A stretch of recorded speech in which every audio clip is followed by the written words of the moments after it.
Јас се надевам дека колку што е можно побрзо овој преговорачки процес ќе заврши. Јас сум оптимист дека ќе заврши позитивно, но еве денеска одредени работи ги расчистивме заедно со господинот Ахмети. Се надевам дека и нашите стручни тимови ќе го доловат духот кој што ние го разговаравме, за да можат да ги изнедат тие решенија во рамките на уставот, за кој што ми е многу драго што токму двете политички партии се залагаат да добиеме уставно решение кој што има своја практична примена и навистина ќе го олесни животот на еднаквоста на граѓаните во Република Македонија. Дали би можеле да ми кажете докаде се вашите разлики со договорността?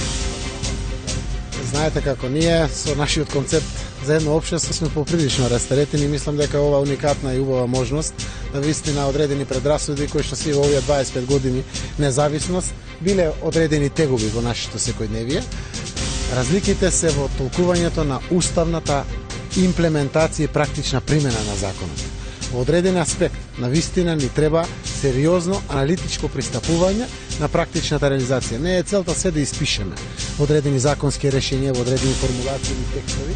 Важно е тоа да го доживее светлото на денот, да има своја примена, каде што апсолутно ќе биде воедначување на одредени права, без при тоа да бидат загрозени одредени права на другите етнички заедници, да не се случи мајоризација или наметнување на малцинството врз мнозинството или одредени слични случаи. Дилемите се токму тука. Значи не се од таква суштествена природа, за дали постои желба за одредено да помине одредена работа или да биде спречено нешто да помине. Не, се работи за уставност. И јас сум тој што ги чека подписите. Со целиот ризик и да не ги добием подписите. Уставот во Република Македонија нема да се мене.